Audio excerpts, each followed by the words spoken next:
રાજકોટ અગ્નિકાંડ બાદ રાજ્યભરમાં fire safety અને એનઓસીને લઈને સીલિંગની કામગીરી કરાઈ રહી છે, ત્યારે સુરત મનપા દ્વારા પણ કરાયેલી કામગીરીને લઈ લોકો ધંધા રોજગારથી હેરાન થયા હોય, જેને લઈને કોંગ્રેસ દ્વારા પત્રકાર પરિષદ યોજી સરકાર પર પ્રહાર કર્યા હતા।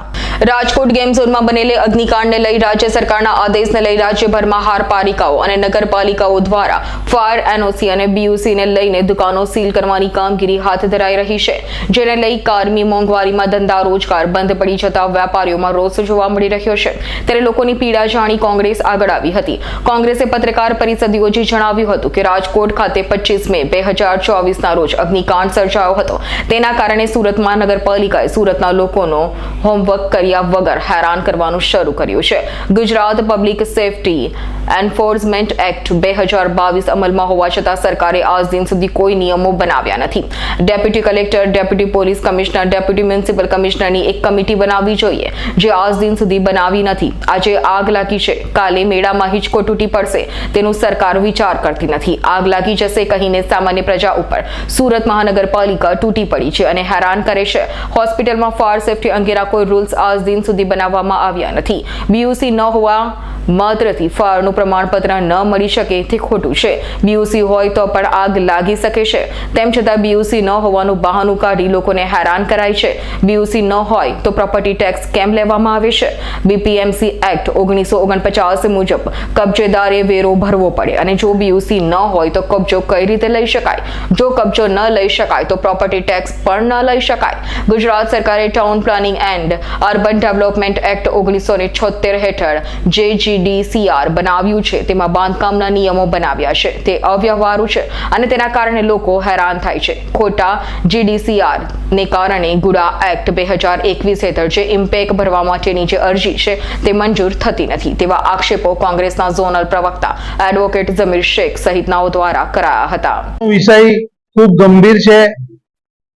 ગુજરાત રાજ્યના અલગ અલગ શહેરોની અંદર જે રીતનું ડેવલપમેન્ટ થઈ રહ્યું છે, જેટલો વિસ્તાર મોટો થઈ રહ્યો છે, જેટલું પોપ્યુલેશન આગળ વધી રહ્યું છે, તે રીતે વિસ્તારની અંદર રહેઠાણ, ઓફિસો, ઇન્ડસ્ટ્રી પણ એ પ્રમાણે વધી રહી છે અને સરકારે એ પ્રમાણેની વ્યવસ્થા કરવી જોઈતી હતી, એ થઈ રહી નથી। લોકો પોતાની રીતે ખૂબ સરસ રીતે પોતાનું ડેવલપમેન્ટ કરી રહ્યા છે, પણ સરકારી તંત્રની અંદર, સરકારની સંસ્થાઓમાં લોકોને માટે સહાયરૂપ થવા માટેની કોઈ પણ વ્યવસ્થા નથી, જેના પરિણામે શહેરોમાં ખૂબ ગંભીર અકસ્માતો થઈ રહ્યા છે, લોકોની જાન જઈ રહી છે, લોકો સાથે લોકોની જીવ જોખમ, અને વિદ્યાર્થીઓ હોય, દર્દી હોય, એટલે કે હોસ્પિટલ હોય, સ્કૂલ, શાળા, કોલેજ, રહેઠાણ વિસ્તાર, એટલે કે પછી મનોરંજનના સ્થળ હોય, જે જેટલી વસ્તી વધારે એટલું લોકો એમના માટે ફેસિલિટી માટે જતા હોય છે, પણ એ સરકારના ભરોસે જતા હોય કે સરકારે પરમિશન આપી હશે તો આ બધું સેફ હશે, લોકોના માટે સારું હશે, અમારા જીવ જોખમ નહીં થાય, એટલે લોકો આઝાદ રીતે પોતાની રીતે સ્થળો પર જાય છે, દીકરાઓને ભણવા મૂકે છે, મનોરંજન માટે થિયેટરોમાં લઈ જાય છે, ગેમ ઝોનમાં લઈ જાય છે, જીમમાં જાય છે, હોસ્પિટલોમાં જાય છે, આપણે જાહેર સ્થળોની અંદર માર્કેટોમાં જાય છે, એવી રીતે સરકારના ભરોસે। પણ સરકારે જે રીતે છેલ્લા 30 વર્ષની અંદર જે વહીવટ કર્યો છે, જે સંસ્થાઓની અંદર ખૂબ જ ગેરરીતિ અને ભ્રષ્ટાચાર કરીને બીયુસી આપ્યા છે, પરમિશનો આપી છે, ખૂબ જ મોટા ભ્રષ્ટાચાર કરી, તે આપણા જે લોકોના જીવ, નિર્દોષ માણસોના જીવ જઈ રહ્યા, ત્યારે આપણને ખબર પડી, સરકાર બંધ કરવા આવી છે, સીલ મારે, ત્યારે આપણને ખબર કે હું તો મારો જીવ જોખમમાં મૂકીને આ દુકાનમાં બેઠો છું, હું તો મારો જીવ જોખમમાં મૂકીને થિયેટરમાં પિક્ચર જોઉં છું, હું તો મારો જીવ, મારા બચ્ચાઓનો જીવ જોખમમાં મૂકીને સ્કૂલોમાં મોકલું છું।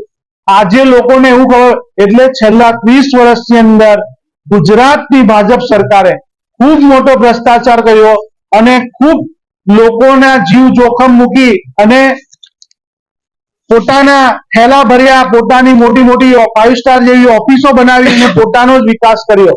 આજે આપણે જોઈએ છે, ગુજરાતના છેલ્લા 5 વર્ષની અંદર સુરતની અંદર 2 ઘટના ઘટી, રાજકોટમાં ઘટી, અમદાવાદમાં પણ થાય, વડોદરામાં પણ થાય. એટલે જ્યારે ઘટના થાય છે ત્યારે આ સરકારી તંત્ર જાગે છે અને નિર્દોષ લોકો ઉપર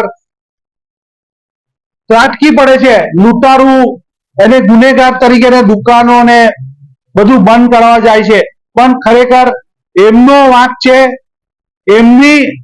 એમનો ભ્રષ્ટાચાર છે અને એમના કારણે જ આ બધું થઈ રહ્યું છે. તેઓ આપણને રક્ષા નથી આપી શકતા, તેઓ આપણને નિયમ કાયદા પ્રમાણેની વ્યવસ્થા નથી આપી શકતા. આ બધી ઘણી બધી બાબતો છે જેના કારણે કોંગ્રેસ પક્ષ આજે લોકોની વચ્ચે જઈ રહી છે. લોકો માટે કેટલાક રજૂઆતો કરી છે. એડવોકેટ ઝમીર શેખ આજે જે પ્રેસ કોન્ફરન્સ કરી છે એનું કારણ એ છે કે રાજકોટમાં જે કમનસીબ દુર્ઘટના ઘટી એ એની જગ્યાએ જે છે તે છે. લોકો નિર્દોષ છોકરાઓ માણસો ત્યાં મરી ગયા બિચારા, પણ એનો પ્રત્યાઘાત સુરતમાં એવો થયો કે સુરત મહાનગરપાલિકાએ દુકાનો, શોપિંગ કોમ્પ્લેક્સો, હોસ્પિટલો આ બધું બંધ કરાવી દીધું. એના કારણે હજારો લોકોને સહન કરવાનું થયું, રોજીરોટી જે છે તે બંધ થઈ ગઈ લોકોની. એનું જે પાપ છે એ સરકારને માથે છે, કારણ કે બાંધકામને લગતા નીતિ નિયમો, રૂલ્સ એટલા બધા કોમ્પ્લિકેટેડ છે કે એ નિયમો 100% તમે એનું પાલન થઈ શકે તેમ છે જ નહીં. આજે કમિશનરે એમ કહી દીધું કે 2 મહિના અમે જે છે તે BUC ની રાહ જોઈશું, 2 મહિના સુધી મોહલત આપી. કમિશનરને છે કોઈ આવી સત્તા 2 મહિનાની મોહલત આપવાની? જે કાયદાઓ વિધાનસભાએ મંજૂર કરેલા છે, જે નિયમો સરકારે બનાવેલા છે, તો આ મહાનગરપાલિકાની કમિશનર સરકારની ઉપર ચાલી ગઈ. સરકારે બનાવેલા નીતિ નિયમોની બી ઉપર જવાની એને કોઈ સત્તા છે? ખરેખર તો સરકારે અને સુરત શહેરના મેયરશ્રીએ ઇનિશિયેટિવ લેવું જોઈએ અને લોકોની વારે ઊભા થવું જોઈએ અને એવા નિયમો બનાવવા જોઈએ જે પ્રેક્ટિકલ હોય. અને લોકોને સમજ નથી પડતી. કમિશનર મેડમ પાસે જઈને ઊભા થઈ જાય છે અને કમિશનર મેડમે મુખ્યમંત્રીના પાવર એક્ઝિક્યુટ કરી દીધા. એની પાસે છે કોઈ આવી સત્તા? અરે અમે બધી મદદ કરીશું. કોર્ટમાં જવાનું હશે તો કોર્ટમાં જઈશું, દરેક રીતે મદદ કરીશું. લીગલ સેલ છે, હાઈકોર્ટમાં પિટિશન કરવાની હશે તોય કરીશું. Bureau report S9 news, Surat.